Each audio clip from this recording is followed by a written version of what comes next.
Okay, and we should be live in a couple of seconds. Okay. Good morning, Thomas. Or I think it's good afternoon there. How are you, mate? It is afternoon. Good morning, good afternoon, Mr. Garth. It's awesome here. And yes, thank you so much for having me. I mean, I called you like late last night at midnight on my phone in my bed. When I was already in bed, I was going, oh, let's see if Garth is going to be up for a nice, informative Facebook Live this morning. And bam, you said yes. It's like, I feel so much love. This is just like wonderful.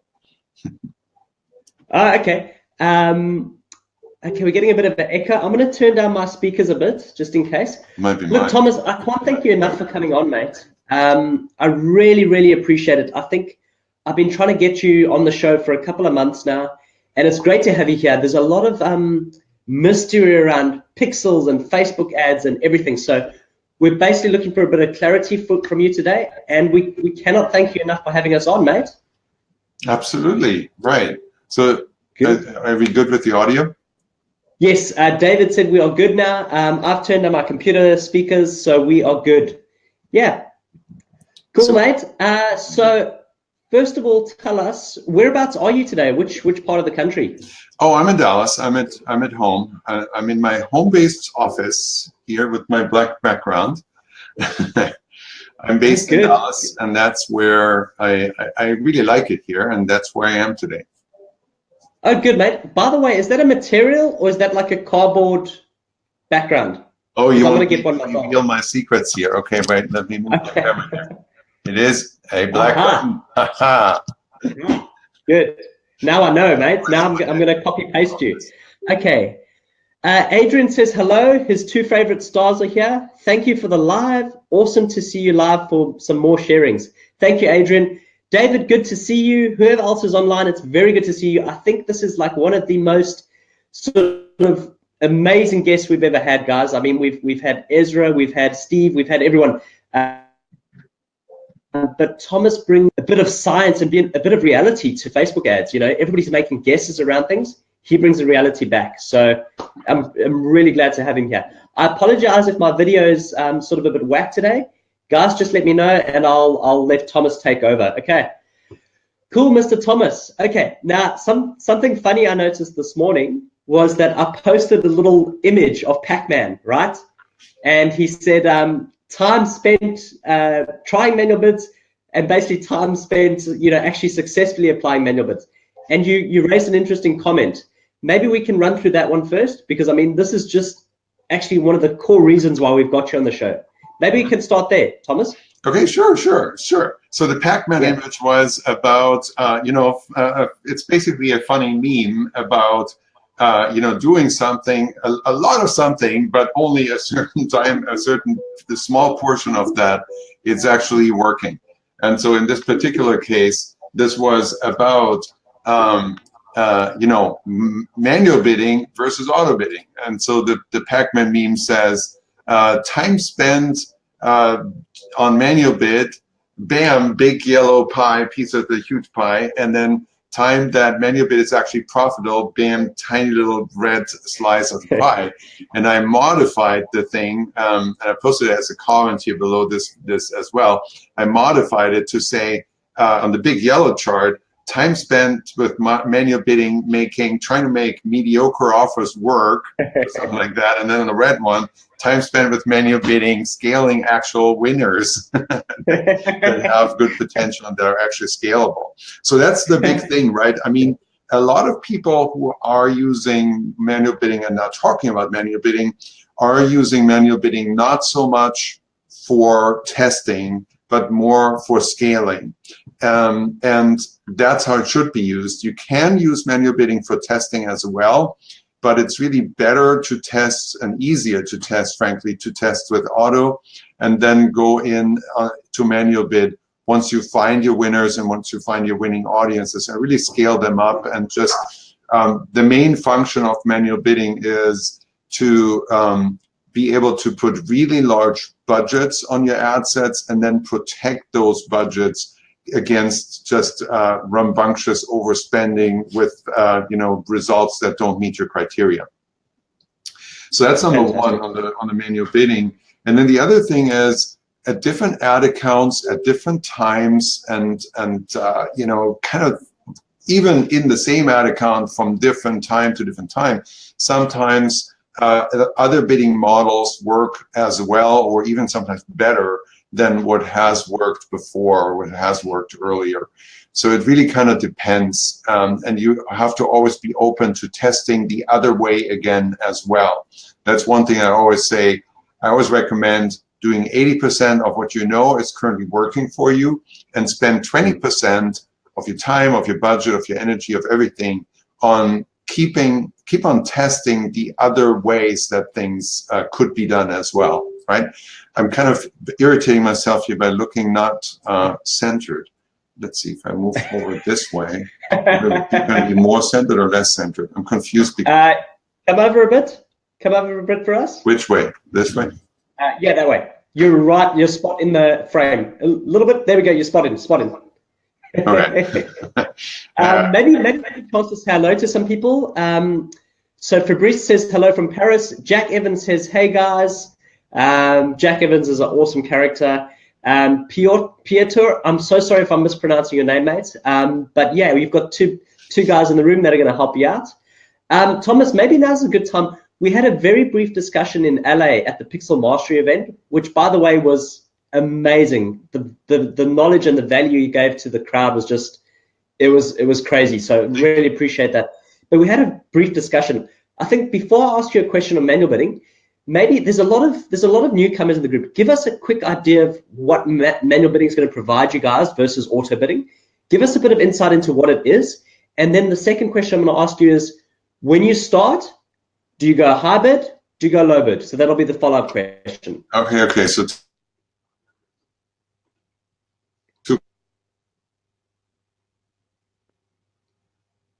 whoops. Oh. Uh-oh. Am I the only one that's thinking Thomas has disappeared? Hello? Can you guys give us some comments there?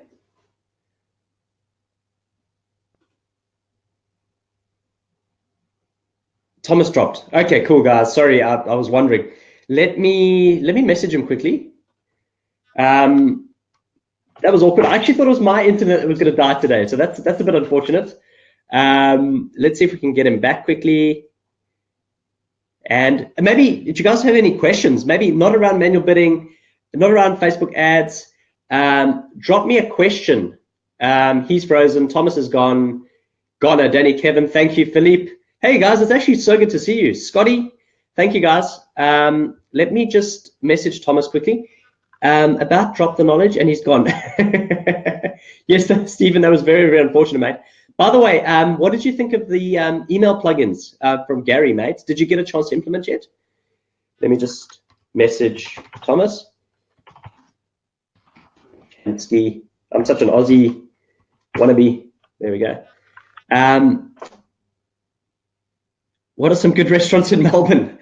Mate, Eric, the sort of range you have in Melbourne is insane. Now, Philip is actually from Sydney, I believe.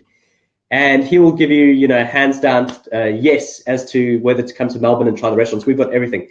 Asian cuisine, we've got Greek cuisine, we've got Italian. We've got everything you can ever imagine. Really awesome, implemented half of them. Guys, so Stephen implemented some of the plugins from Gary yesterday, Gary NG, which is about, just plug and play plugins for emails. So you might want to check that out. Raphael, hello. Guys, any questions? Hit me. Very good to see you, Raphael. From the French Mastermind. Was in Melbourne last week. Chapel Street was awesome. Dude, you bastard, you didn't even tell me. We could have hung out for coffee. Actually, Jazz Live was here last week, so you could have joined us at the Marrakech pub. Guys, come on, hit me with a question, a doozy. What are you guys noticing? Everybody's complaining about the CPMs lately that are sort of all over the show.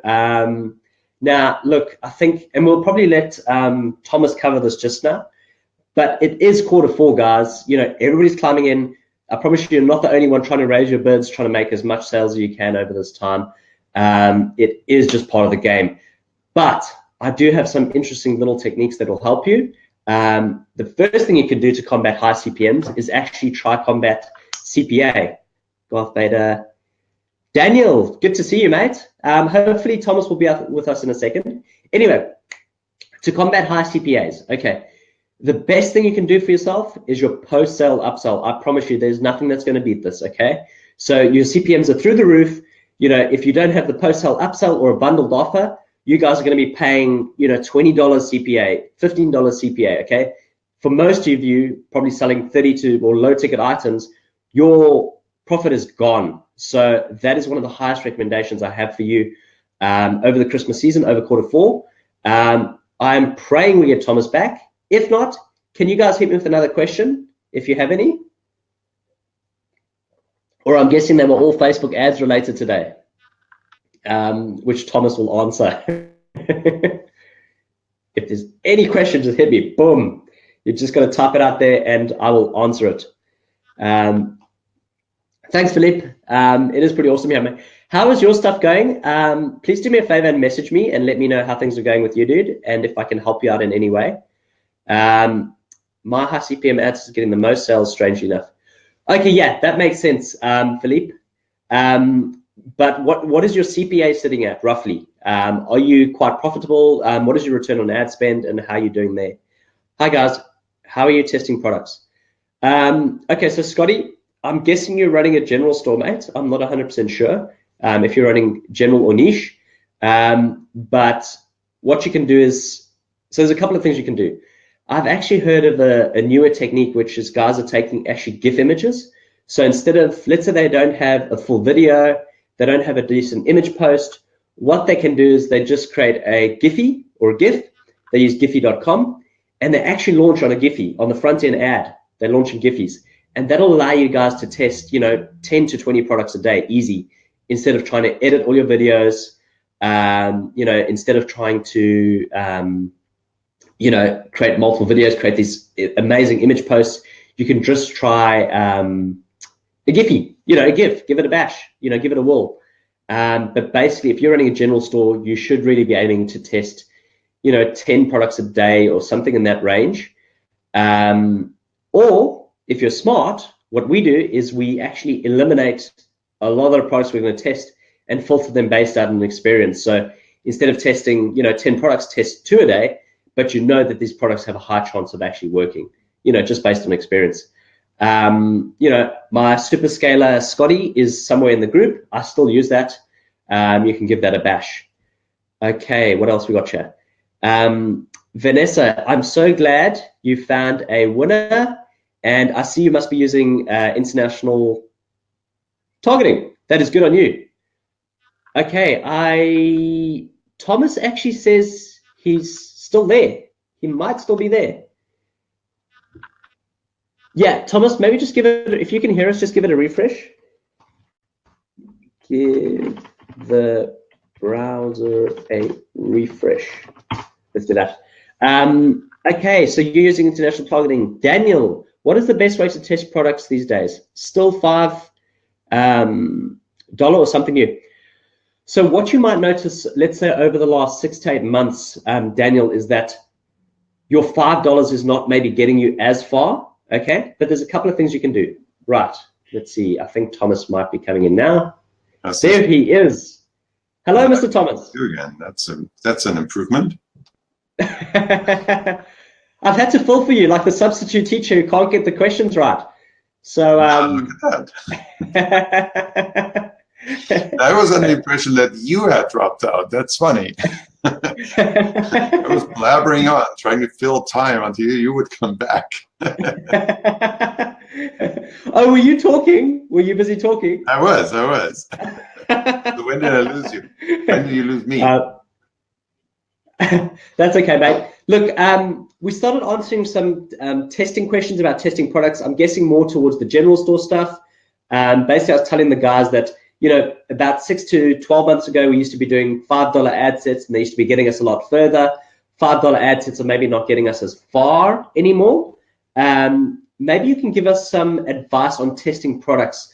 One of the tips I gave the guys is don't test 10 random products a day. Maybe cut it back down to 2.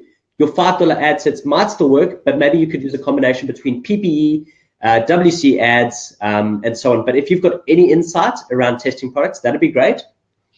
Yeah, definitely. We're spending way more time these days pre-qualifying products. That means thinking about whether or not a product might be a good chance for testing, right? So it depends a lot on what kind of product you're talking about. You know, if you're doing designs in a print-on-demand store, you're going to be in a completely different niche and different ball game than if you're trying to find hit products on AliExpress that everybody has access to. So those are completely different mindsets for creating products and launching products. But in general, the more competition and the more potential competition there is for a product, the more you have to put your mind to A, whether or not you have a chance of winning that competition, B, putting yourself in a position where you can more likely win that competition. And that would be, so number one, have your team discuss and argue for that product is going to be better because it does this and it does this. And this product would be better because this audience is much more engaged. This product would be better because this audience has more money to spend. You know, all these different criteria depending on what price range of product you go into and so forth. So make an argument. And this argument is better and easier to make when you have a team or when you have at least a partner or, you know, something, an organization with more than one brain. It's much, much harder to make these arguments within one brain and, you know, still come out with viable results that are diversified and you know, good at the end. So I would encourage that as a team sport. If you don't have a team, maybe you have a partner, maybe you have a life partner, maybe you have a spouse, you know, and if that all else fails, just go to your local, you know, Starbucks and bring some suggestions there and just strike up some conversations and see if you can get some input from people that you randomly select, which might be a good idea because it definitely gets you out of your box of thinking, you know, the kind of thoughts that only marketers think when they look at certain products. So it's awesome. You know, whichever way you have, pre-qualify your product. Then the next step is put more effort into the creative. That is a hugely important piece, okay? Put more effort into your creative so that you can get to the start with a horse that can actually run and not, you know, that drops out the second it gets out of the start gate. You know, and so putting effort into the creative means you're going to stand out from the competition. You're going to have a creative that's more engaging than everybody else's. And be judgmental. You know, put effort into that. Try different takes on the same idea. Try different ideas, different takes on the video, different takes on an image. Try to come up with, you know, contrarian ways. Always think pattern interrupt and always think engagement. Okay. And then, so when you do that, by necessity, you're going to end up with fewer products that you're going to end up testing, but you have a much higher chance to make them work. You know, a lot of products, if you throw up 200 products in a month to test, a lot of that is not going to have a high chance of succeeding because you're just not putting enough effort in it.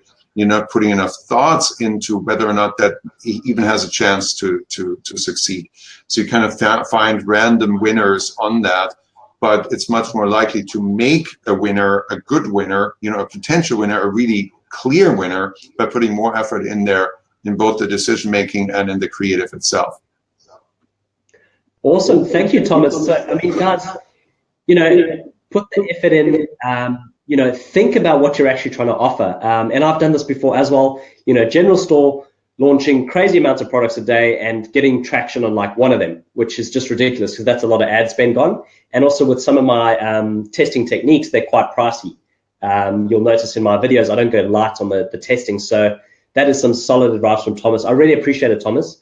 I laughed at this comment from Adrian. He says, Thomas is Yoda with invisible skills. I think he meant invincible skills because yes, yes, Thomas is like the absolute gun. Look, guys, I'm going to hold your questions for a bit later. I think one thing would have been important to cover with Thomas is manual bidding. What is it? how should you use it? And again, do we go high with our bids or do we go low with our bids? So Thomas, maybe you could just give us an idea of manual bidding for more of the newer audience, if that'd be great. Okay, so yeah, I mean, again, don't do manual bidding for testing, do manual bidding for scaling. So if you have a clear winner, then you switch that over. You can switch over the same ad set that you had running on AutoBid. So instead of doing all the duplication and cloning ad sets and all of that, and instead of doing the 20% budget increase on a daily basis, just do a one-time switch. You put the ad set up to $1,000 or $2,000 a day budget, and then you switch it to manual bid. Personally, I stand by using the maximum bid mode on the manual bidding. So I don't really like the average bidding mode. I prefer the maximum bid option. And I tend to now start my bid kind of in the middle range of the suggested bid. So if there is a specific suggested bid, you might as well go for that. If you only see a range as a suggestion, you kind of go into the middle, into the midfield of that. And then, so what will happen with that, if your product is scalable and if it's very engaged, if it's a very engaging creative, that means your engagement value, I call that the engagement value, right? They're the two pieces that combine together to the actual bid. It's the engagement value and it's the monetary value. Together, they decide who's going to win the auction and who's going to get the impressions, right? So your engagement value is high. That's because your product is a good offer and your offer is converting. That all makes for indications that there must be high engagement. So if engagement is high, you can continue to get traffic at a relatively low bid. And a bid that's in the middle of the suggested bid range is by definition a relatively low bid. Okay? So that's that. So your first goal is to keep getting traffic even though you switched it from auto bid to manual bid. Okay? I've been following Frank Kern again, and he loves to break everything down into binary decisions, right?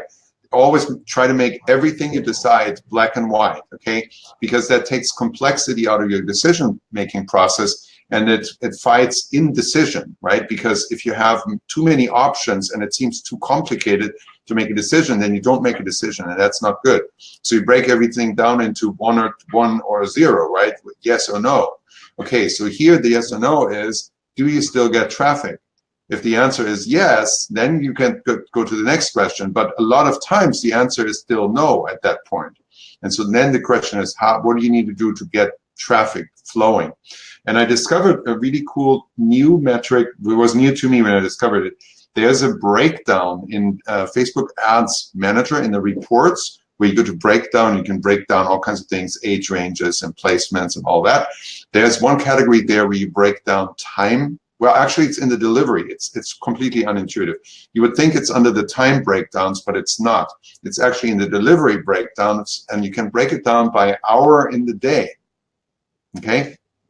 You can break it down by hour in the day, and there are two options. One of them is hour in the day in the account time zone, and that's the breakdown you want to use. So what you select there is today's date. You only want to look at today's report as today's date. And then you select the delivery breakdown of by time in the ad account, by time zone, by hours in the day in the time zone of the ad account, right? And what that does is it shows you per hour, in every hour that is already passed in the current day, how much traffic you got. And it also shows you how much traffic you didn't get. Or it shows you if you didn't get traffic. And that means you don't need to remember anymore. You don't need to take screenshots of the status of the traffic, of the numbers, what they look like. But you can just go in and select that breakdown, and that'll show you when you look an hour later, did my manual bid ad set get traffic now? It'll show you, no, it didn't. So then you know. And then you need to nudge up the bid. Okay. So what you need to do is you need to nudge up your manual bid on a half-hour or hourly basis until you start to see some results in those hourly breakdown sessions. Okay, and the results that you're looking for is impressions, reach, all the numbers that should be really high numbers. and they tend to be low numbers if you don't get any traffic. Okay, fantastic, Thomas. One thing that was very important there, and this goes back to the Pac-Man example from earlier, is like I think people are expecting manual bidding to rescue bad products. They're as you said, expecting to protect you from mediocre offers. So, guys, something important there that Thomas said there, and it was very light, is he mentioned engagement, right? If you think if you get an offer with low engagement, and you think that by switching on manual bid, all of a sudden the things and the metrics are going to change, that's very unrealistic. But thank you, Thomas. I really appreciate that. Do you mind if we take a question from Daniel here, which looks like it's around manual bidding? What can you say about a technique like $1,000 max bid size with $100 a day budget? Somebody says it's winning approach for auctions. Does that make sense to you, Thomas? Are you? Yeah, well, yeah, it does, but it doesn't. I'm kind of like, my brain is very much opposed to trying things that don't make any sense. So I understand that there are several of these kind of models, bidding models out there that are set to kind of sidestep Facebook's algorithm and kind of, get something winning even though it shouldn't. But my brain doesn't work like that. If I feel that it shouldn't work that way, then I'm not going to do it that way. So it leaves money on the table that you can take if you're bold enough to try something like that. But no, I mean, realistically, a setup like this should not work any differently than an auto bid. And here's why. On auto bid, this is an important general topic that's really important to wrap your brain around, even and specifically for beginners. It's the concept of pacing. It's the concept of budget pacing. By default, all Facebook ads are set to pace the budget so that whatever budget you set is going to more or less evenly spread across the entire Facebook ad account day, across the entire day, right? So that makes for the fact that there's still some budget left. When you look at your ad account at 10 p.m., there's still some budget left magically somehow, and that's not because there wouldn't have been any auctions to be won in earlier parts of the day, but it is because of the pacing algorithm. The pacing says, make it so that there's still some budget left so that I can potentially participate in some auctions. Now, the downside, the weird part about pacing is that because of pacing, Facebook forces every single ad set to lay off participating in a whole bunch of auctions that happen when there's not enough budget to still spend something within that time frame of the day that has already passed, right? So if just a simple example, somewhere in the middle of the day on a $100 ad set, you have already spent $50. Well, at that point, Facebook's gonna keep you out of a whole bunch of auctions for impressions and not let you participate in those because you have to lay off, you have to conserve your budget so that there's some left over at the end of the day. So that's what I call natural pacing. Natural pacing can be observed and happens on all ads that are running on auto bid.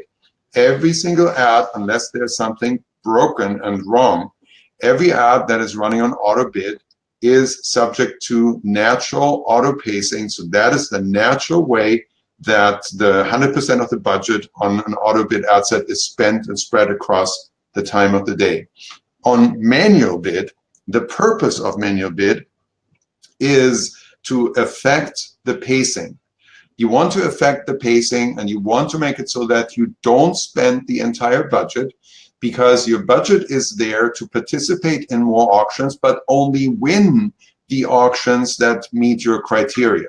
So you want to be able to participate in more auctions during the morning if it so happens that the morning traffic is higher converting and cheaper for you, and you want to then have enough budget available for those. So you don't want to spend $5,000 on a $5,000 budget ad set if you don't get profitable traffic throughout the day. You want to spend $1,000 in the morning if that's where your profitable traffic is. And only a $5,000 budget with the right criteria for the bid amount will enable you to do that. Wow. Okay. Daniel says, thank you so much for the detailed answer, Thomas. I think that is probably the best answer we've ever had. Clearing up the concerns and the mystery around it. Can you answer one thing for me, Thomas? For those of us that are more risk averse, right, and we want to give manual bidding a bash, is it an option to maybe start with the high total budget, but then start with a max bid that is sort of quite low in terms of, let's say it's $5 or something like that, and start building up the traffic slowly? So if you're not getting traffic, bump by $5 or bump by $2 until you start seeing traffic, and then working like that? Or does that actually somehow affect the ad set that we don't want, or something we're not aware of? Well, essentially what I suggested before in starting your manual bid kind of in the mid-range or lower end of the suggested bid range, that essentially has that effect, because it's not likely that you're going to get a whole bunch of traffic at that bid amount, and you're going to nudge it up until you get more traffic and as much traffic as you want. However, there's one big downfall and a big risk in that approach. Can you still hear me? You're frozen again. Yeah, you're good. Okay. And the risk in that approach is that you kick off what I call a rapid spending event. So rapid spending events happen when you've held back some of your budget from being subject to the natural pacing that we just explained, right? So now let's say you have $1,000 budget there, and you haven't gotten any traffic because your manual bid was too low. You haven't gotten any traffic until the middle of the day. Now you look at your auto bid ad set that's running at $100. In the middle of the day, it spent about $50. And that means your $1,000 ad set should have spent or could have spent at natural pacing about $500 right there at the same time. So, but it hasn't spent any yet, or spent 30 cents or whatever, something that is just showing you that you didn't get any traffic yet because your manual bid was too low. If you now nudge up the manual bid to a value that gets you all of a sudden a bunch of traffic, Facebook will trigger a rapid spending event. That means it'll spend, bam, $500 right up to the amount that it should have spent at natural pacing in an instant. And so within 10 minutes, it'll spend $500. It'll send you $15 clicks, cost per link click, and like completely crappy traffic, and it'll be a total disaster when that happens. So that is the big downfall risk of nudging up your manual bid if you don't get any traffic. Okay, so you don't want to do that later than the middle of the day, or I kind of go for 11 a.m. account time zone when I lay off on increasing the bid for the purpose of getting more traffic.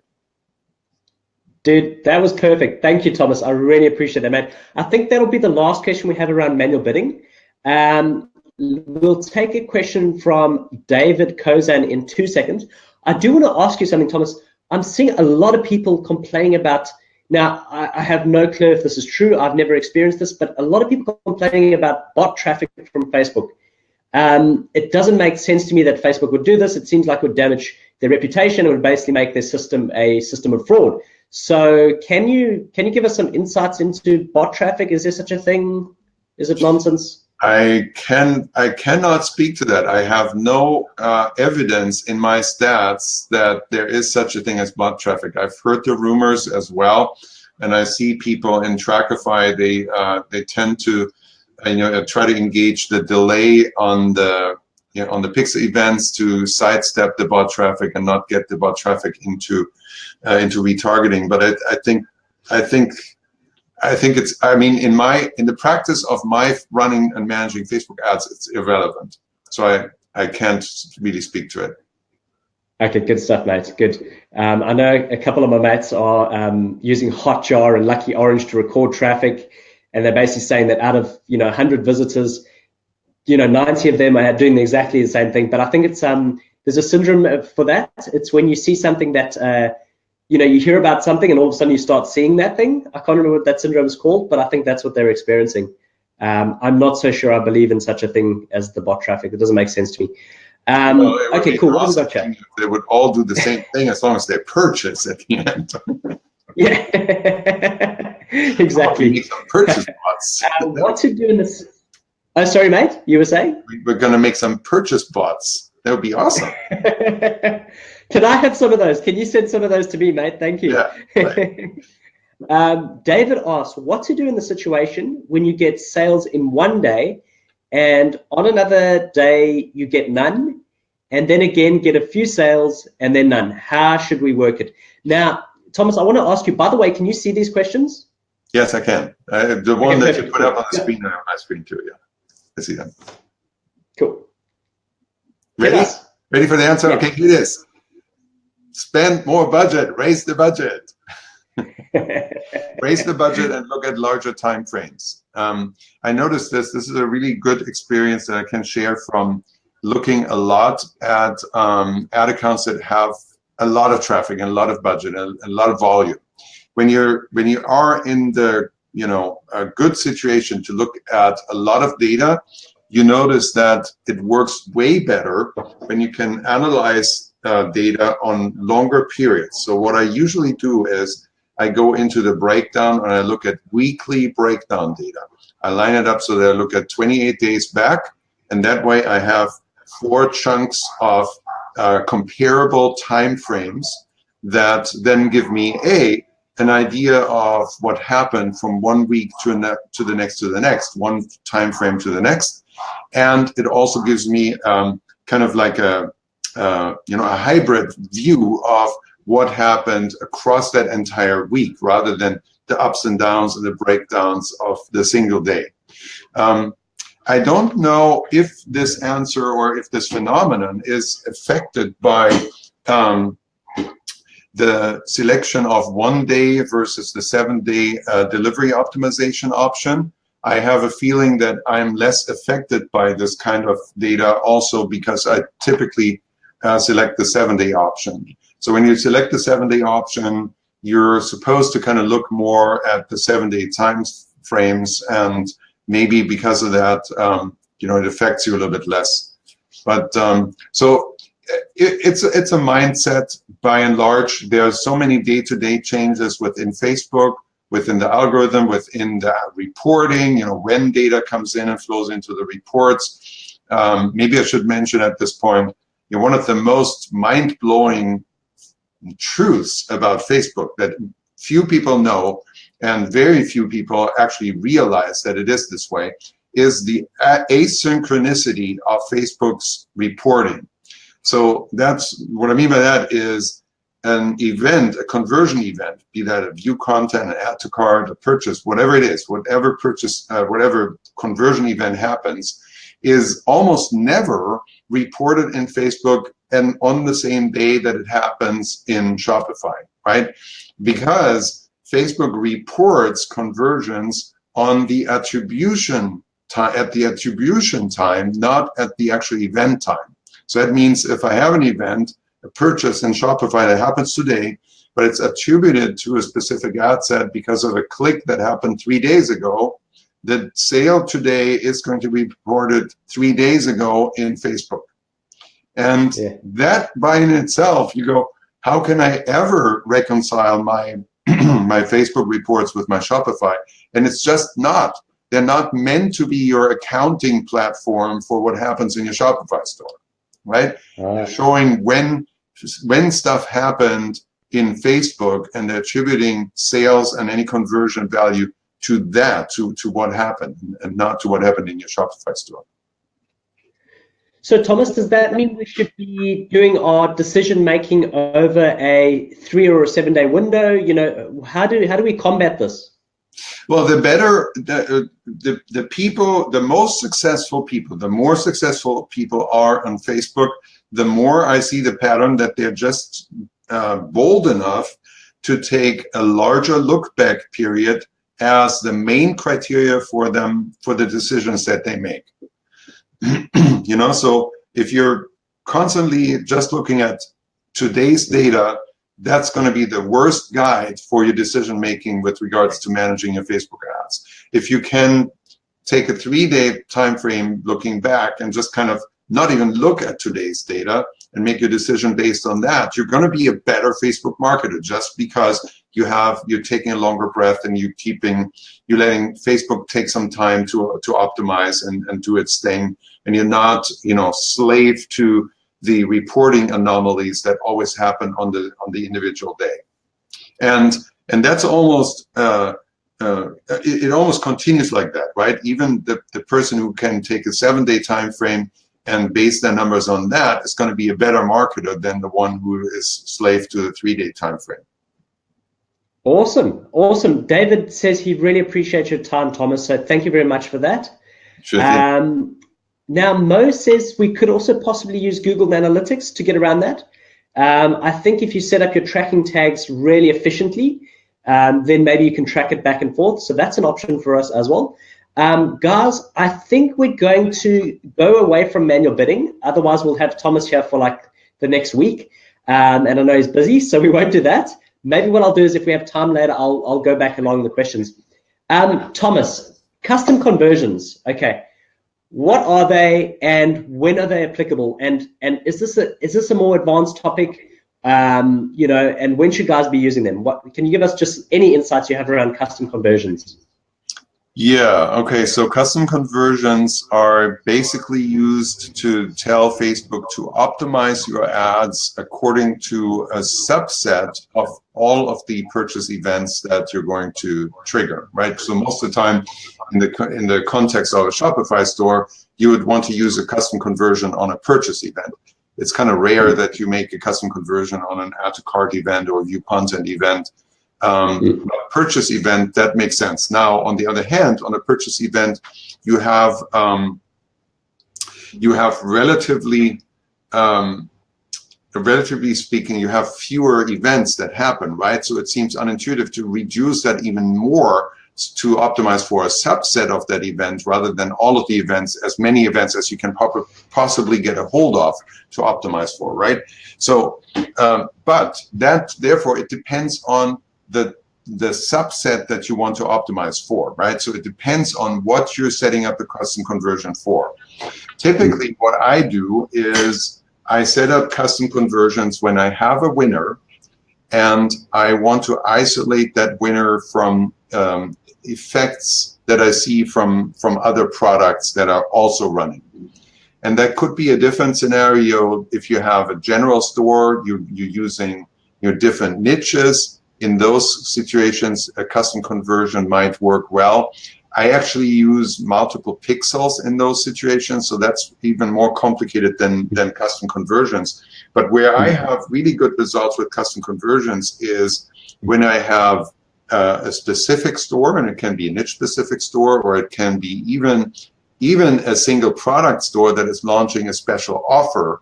I might put the special offer into a custom conversion so I can track how many people in a certain ad that is actually promoting that special offer are actually buying the special offer, and how many offers I get from outside of that conversion. Okay, so a great example, one of the big stores that I've been working with, we just launched a free sample, free plus shipping offer, right? So it's basically a single product store, and we launched a free plus shipping offer for that product, and we targeted all buyers all non-buyers that are in the different segments that we're creating. So everybody who hadn't bought the full product, the full paid product yet, was offered a small sample of the product, and it was offered as a free plus shipping offer. So I put that free plus shipping offer into a custom conversion, because now I can see in my Facebook reports the custom conversion for the free plus shipping offer is now in a separate column in the Facebook reports, and I can see, oh, this is pretty cool. There are so many conversions for the free plus shipping offer, but in the same row for these ad sets, I have actually a higher conversion on the purchase events. So let's say I have 100 conversions on free plus shipping and I have 120 on the purchase. I can see, oh, there are actually 20 purchase events that happen where on that ad that went to the free plus shipping offer, where they actually bought a full priced package, right? Where they didn't just buy a free plus shipping offer. So that's a good example, and you can kind of hone into special offers this way.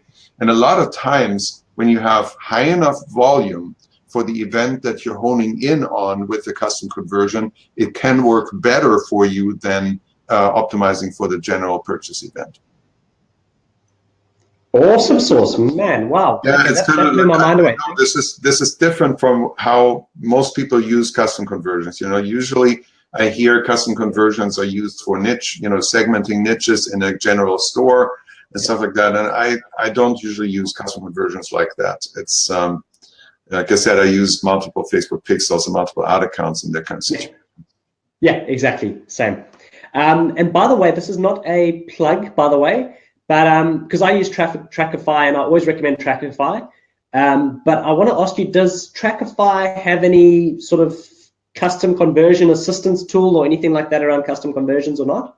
Well, we have a video that shows you how you can build custom conversions based on the special event parameters that Trackify fires. So, you can, of course, build custom conversions on a specific product ID, but you can also build custom conversions on anything that Trackify adds to the Facebook event data. So, for example, that would be niche data, right? We have the niche tracking tags in Trackify.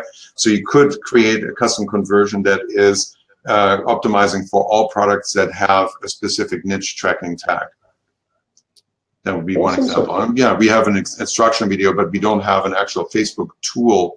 We have bulk audience builders within Trackify that actually save a lot of time in building custom audiences and lookalike audiences in Facebook, but we don't have that for custom conversions as a separate tool in Trackify. Cool. Just guys, if you are using Trackify, the way Thomas has built it is there's a whole bunch of cool tutorials. Pretty much as soon as you enter Trackify, as soon as you start configuring it, before you even use the tool, just run through. I mean, they're not very long. They're like 3 minutes to 5 minutes each. They're fantastic, so I recommend it. It's good to see Brandon there. He runs a cool agency called Redline Digital, and he does some really good work. Now, Daniel asked a question.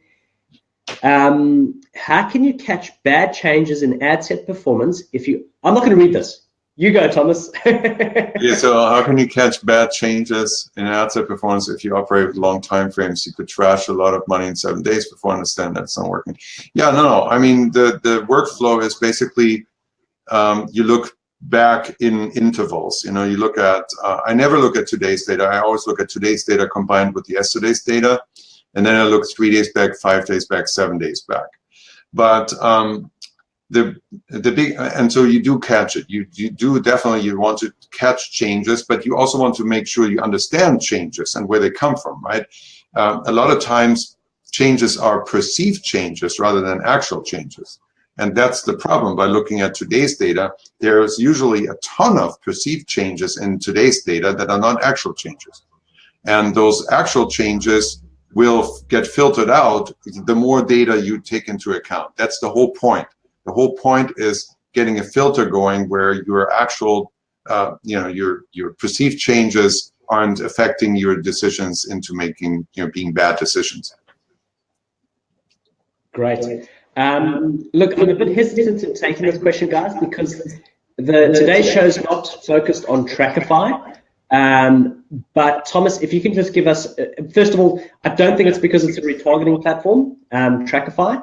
But can you just give us top 3 benefits of going with, Trackify versus any other tool or the out-of-the-box thing? Maybe just 3 bullet points so we don't spend too much time on it. Well, the main bullet point is that Trackify allows you to better leverage Facebook leverage that is in lookalike audiences.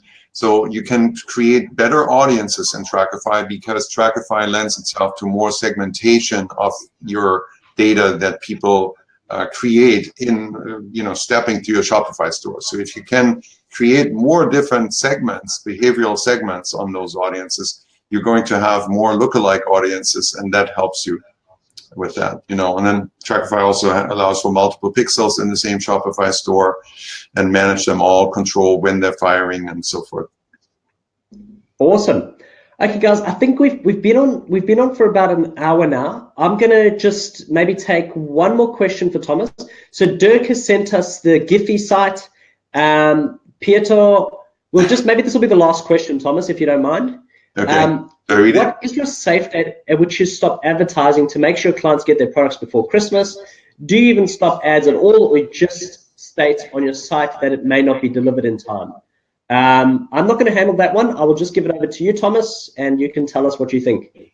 Yeah, a combination of things. You know, of course, it depends on what your actual delivery time frame is. It depends on whether or not those orders are actually expecting delivery before Christmas. You know, there are still people in December that order stuff not as Christmas presents, and so that would be a significant criteria. But if you're selling ugly Christmas sweaters, you best stop delivering them around December 5th or so, because people want to wear them for their ugly sweater parties, which happen before Christmas, not after Christmas. So there are sometimes thinking errors that you know, affect these things. You know, we've had a ton of ugly Christmas sweaters that we returned like before Christmas, even though they were delivered before Christmas, but because people didn't have them for their ugly sweater parties. So that's a big problem. But yeah, I mean, you just make a realistic cut where you see that your delivery time frame is affected.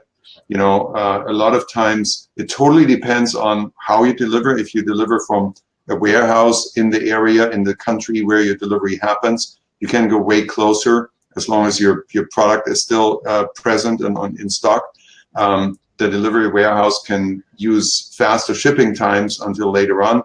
So you can put higher shipping costs in there and say, this is only going to get to you if you take this higher shipping cost. But then you better actually have it set up so that your warehouse can fulfill it and the post office does deliver it. Because if you charge higher delivery rate shipping costs and it comes after Christmas, then that's not going to be very good at all. Yeah, exactly. So guys, I'll give you an example. Last year, Christmas, I was running a brand in Australia and New Zealand only. And basically what I was doing is I was running ads all the way up to the 20th. I was offering, you know, only basically fast delivery shipping options at that point. Now, here's where I made a rookie mistake, is that I obviously shut down my ads at that point, which sort of is understandable. But the following year, this is the rookie part, I just switched on my ads expecting things to run like normal, which it did not. So maybe, Thomas, maybe you can give us some insight post-Christmas when January rolls around and we want to kick up these products again.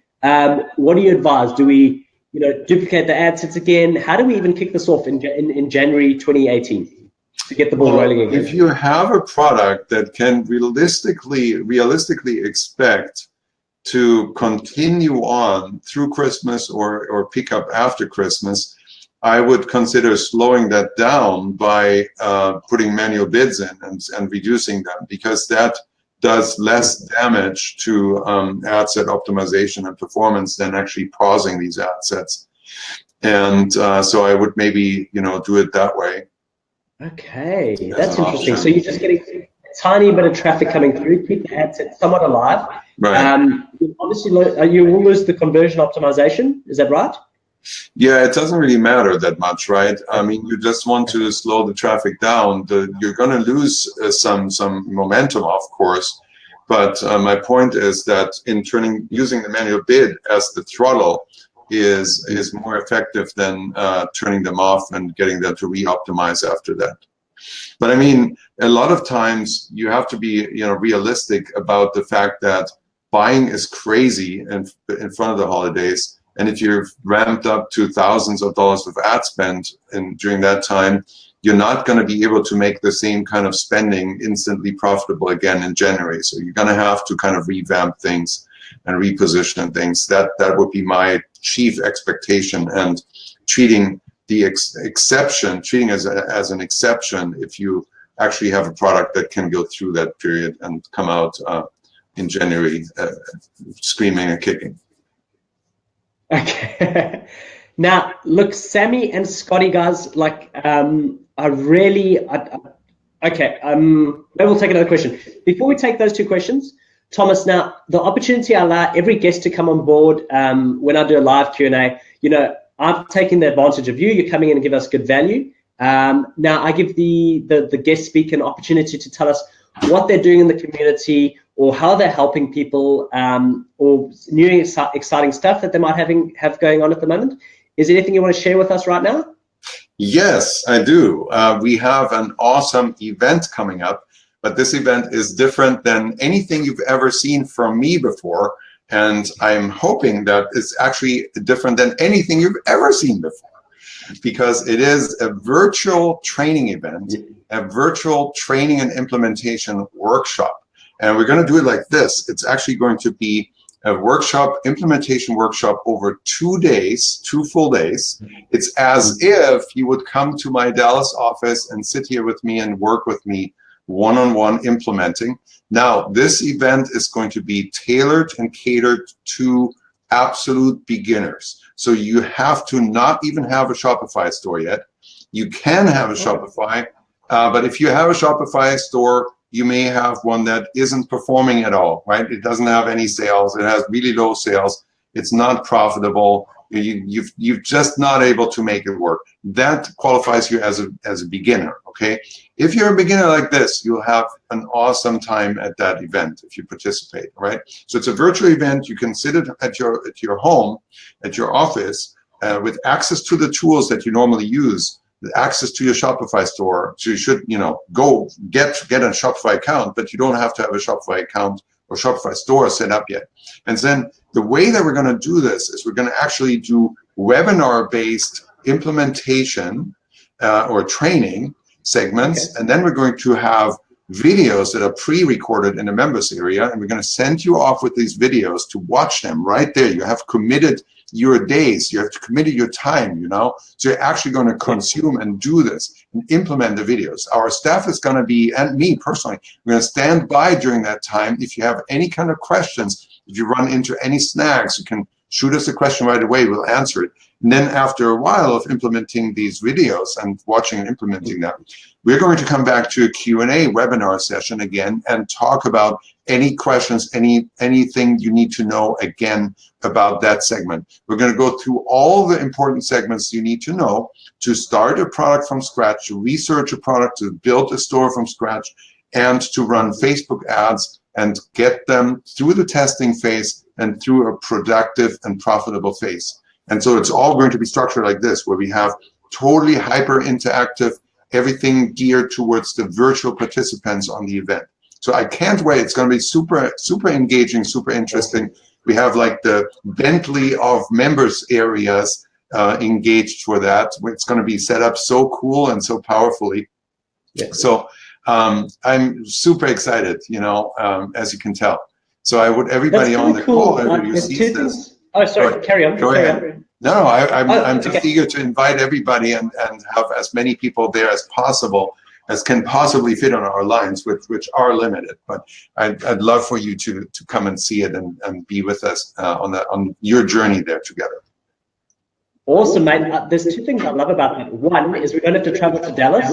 That's a bonus because Australia's on the other side of the world. And 2, I think a lot of people, when they, let's say someone offers a course, they kind of give you the course and off you go, and there's like a, let's be honest, there's a 50 to 70% chance you're going to fail because some people don't have the aptitude, some people don't have the grit to, get through it. I love the fact that you're actually sort of making this offer around, a workshop and actually helping people to get to, I don't know, $1,000 a day, or I'm not quite sure what the goal is, but to try and get people profitable within the shortest amount of time possible. I love that, mate. So I wish you all the best with that. Yeah, and obviously, guys, I will drop a link here for you. Carry on. The whole point is we want to make this mutual commitment, right? On your end, you're going to make the commitment to actually implement during those 2 days. You're going to pretend like you booked a flight to Dallas and you're off your calendar for 2 days straight. And so you're going to be totally committed to implementing and to doing what we tell you to do. And on my side, we commit to being there for you, being there with you, and seeing it through with you until you get the results on that workshop. So that's the mutually beneficial commitment, and that's what's going to get you the results, forcing you to get results. Awesome, mate. That is actually one of the most fantastic ideas I've seen this year. So I really appreciate you giving us that offer. Vanessa's quite excited about it. Sammy's asking where he can find the link, and we'll drop a link for you after this video. But now, Thomas, am I brave enough to ask you to answer 2 more questions? Sure, yes, sure. I am. I'm cheeky enough. Okay, cool. Let's go back to Sammy's question here. What is the difference between a one-day window? By the way, guys, this is the reason you need to actually maybe attend that event, is because Thomas has a lot of knowledge in that noggin, and you need to take advantage of it.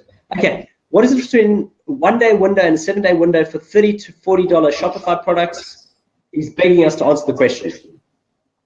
Well, the difference is very easy. It's very simple to explain. The windows are delivery optimization windows, okay? So that means that in the 1 day window, Facebook is optimizing for events that happen in a 1 day time frame, and in a 7 day window, Facebook is optimizing for considering all the events that happen within a 7 day time frame. Now, optimization, effective optimization happens in Facebook anywhere between 25 and now there's a new number out, 50 conversions, okay? And that is per whatever time frame you're looking at.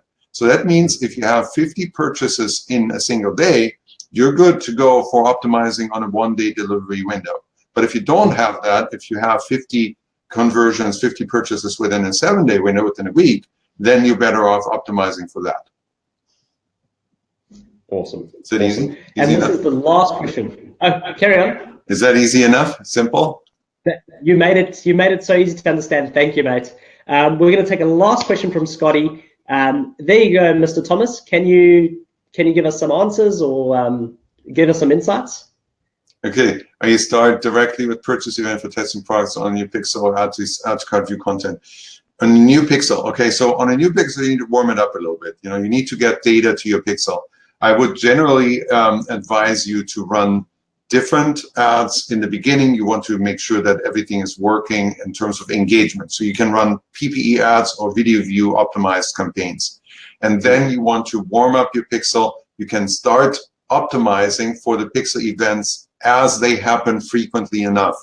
Now, if you don't have 100 purchases yet, not that great to optimize for purchase. It can work, and you can always run some ads on that, but rely on just warming up your Pixel, getting as many of the lower events as possible, because that's eventually going to get you to the higher events. Okay, so you optimize for view content, not because view content is going to get you the biggest buck for your advertisement dollar on the purchase results, but because it's going to get you the most view content events. Then you can build a custom audience out of the view content. You can build a lookalike audience out of that custom audience and leverage and make your campaigns go better and better. Okay, then you can go to the add to cart events, get that audience ramped up so that it's large enough to in the first place on brand new Pixel, and then you go to the purchase. Great, mates. Look, Thomas, thank you so much. Sammy says thank you for your advice. Daniel says he'll create a brand new store for this event in particular. Yes, he already got a ticket. Thanks, Daniel. That is awesome. I saw that. He already got one. Oh, sorry, mate. I keep on interrupting you because no. I just keep on trailing.